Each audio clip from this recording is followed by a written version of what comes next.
ఇదిగోండి ఆలు ఫ్రైలోకి రసం ఉంటే బాగుంటుంది కదండి. 2 వెల్లిగబ్బలు కొట్టాను, కొద్దిగా కరివేపాకు తీసుకున్నాను, 4 ఎండుమిరపకాయలు తీసుకున్నానండి. ఫస్ట్గా చక్కగా ఎండుమిరపకాయలు ఎగుతున్నాయండి. దాంతో కూడా కొంచెం వేస్తాను, పెద్ద కరివేపాకు వేసేద్దాం.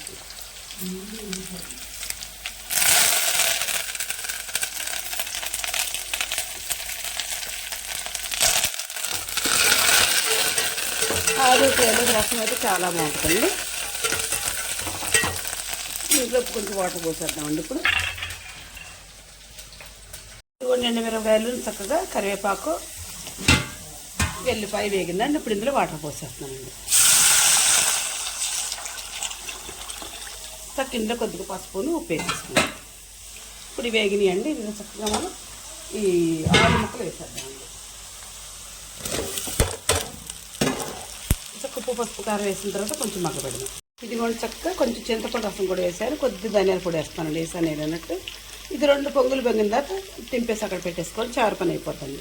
ఇప్పుడు ఇందులో కొంచెం సాల్ట్ చల్లుకుందాం. పసుపు వేసాను కదా, కొంచెం సాల్ట్ వేసామనుకోండి, సన్న మంట మీద ముక్కలకి పసుపు ఉప్పు పడుతుంది.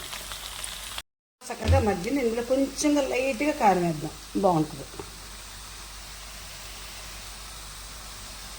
ఇదిగోండి చారు కూడా పూర్తిగా అయిపోయింది.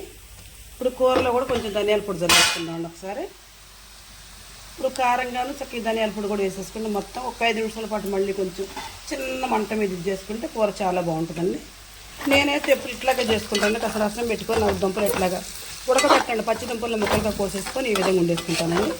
నేనైతే ఈ విధంగా చేస్తాను చక్కగా. ఇదిగోండి రసం ఆలు ఫ్రై. మీకు నచ్చితే నేను చేసే విధంగా నాకు ఒక లైక్ ఉంది. Please subscribe.